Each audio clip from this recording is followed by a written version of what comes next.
Hi, Tom Watts from Raconteur here. From designing templates to crafting concepts, artificial intelligence is already freeing up time for bigger ideas and bolder strategies.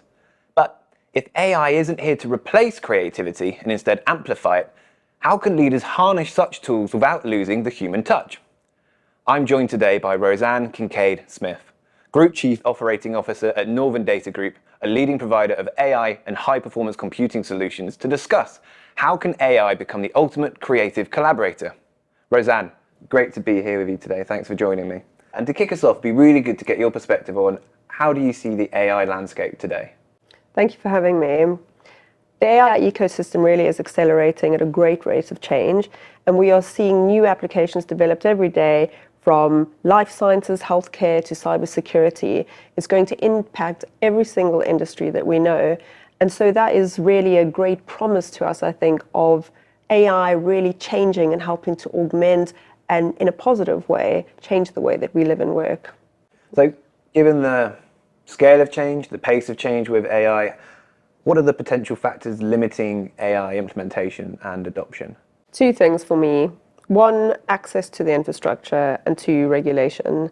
So it's become very clear that access to the GPUs on which LLMs are trained is limited, including the space in data centers that is required to house the GPUs. But importantly, regulation requires partnership from subject matter experts and industry to ensure that it isn't limiting innovation in a very widespread way.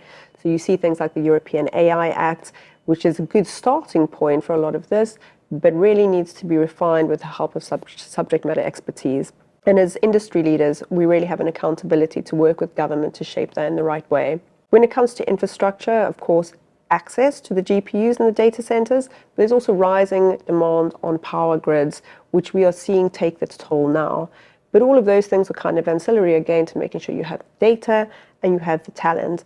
And so there is a real need to, one, educate people and make sure that they are really focusing on getting access to the right things, using the data in the right way, and developing the skills that will continue to advance AI. And you mentioned this lack of access just now.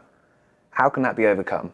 The answer really is democratization. So at Northern Data, for instance, we are very much focused on providing access to startups and other smaller industries to ensure that they can work with this technology in a way that allows them to accelerate and commoditize their AI applications. And when I say we democratize access, what we do is we run what is called an AI accelerator. That means we invite startups to come and use our infrastructure at no cost to them. And we also then support them. So back to my point around education and using people in the right way alongside the technology, we actually help to mentor them, guide them, give them access to industry expertise.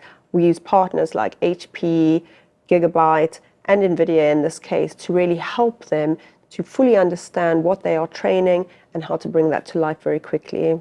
Sounds like a really powerful opportunity for kind of startups. And I guess by now a lot of people are used to these everyday implementations of AI like ChatGPT, but where else do you think we should be using AI? So there's a load of different places to use it, and I think ChatGPT obviously gets a lot of focus because it's a very useful application. But of course there are applications, like I mentioned, in healthcare, life sciences, but also in the creative space, where I think we have seen some very, very nice applications of the intersection between human capability and the use of this technology. So how has Northern Data Group been involved in driving that kind of innovation? We've actually been involved in a really special, groundbreaking effort with Shona Heath, who's the award-winning, or actually I should say Oscar-winning, production designer for Poor Things. So we worked with Shona to bring to life that intersection between human capability and technology. And Shona worked with us to use AI in one of her films.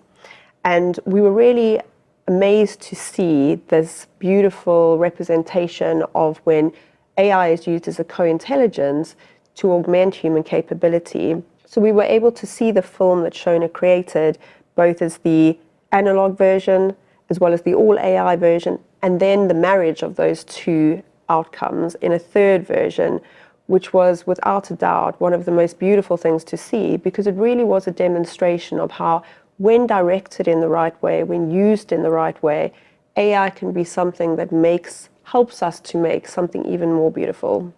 And it sounds like a really fascinating application of AI, especially like in the context of art. And now that you've seen it applied to art, where do you see that kind of technology going in the future?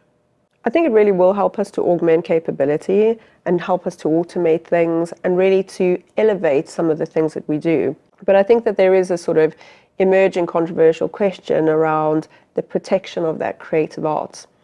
And this is where there's been a lot of controversy because we need to find ways to protect data and protect intellectual property in a way that artists feel safe to use this type of technology. As you've just kind of alluded to there are some kind of, I guess, controversies around AI, especially in the creative industries. So do you think those are justified, especially around things like Gen AI? There certainly is a discussion to be had around that, but I think this is again where companies like Northern Data can be helpful because ultimately we don't operate in the same way that a hyperscaler would, for instance. So when you are training your LLM to support your creative efforts, we offer data sovereignty, and I think that this is something that the industry needs to be very much more aware of and to ensure that you are using and working with providers that actually help you to protect your data. Fantastic. Well, Rosanne, thanks so much for taking some time to talk with us today. It's been fascinating to understand a bit more about where AI is going. And I think reassuring in a way that whilst we can use AI to amplify creativity, it's going to be about people shaping the future rather than technology. Absolutely.